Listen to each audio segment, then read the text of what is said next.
অন্নপূর্ণা ভান্ডার পাওয়ার জন্য আপনার কাছে কি কি প্রয়োজনীয় কাগজপত্র থাকা প্রয়োজন এবং আপনাকে কি কি কাগজপত্র জমা দিতে হবে সেই সম্পর্কিত কথা বলবো। প্রথমত বলে দিই, আজ থেকেই কিন্তু এই অন্নপূর্ণা ভান্ডারের জন্য যে ফর্মটি থাকবে সেই ফর্মটি ছাড়া হচ্ছে।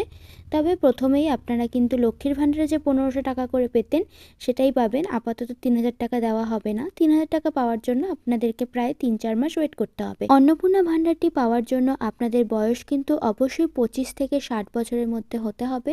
আপনাদের আধার কার্ড থাকতে হবে, যেটার মধ্যে পরিচয়পত্র, বয়সের প্রমাণ পাওয়া যাবে এবং আপনাদের কিন্তু একটি ব্যাংক অ্যাকাউন্ট থাকতে হবে।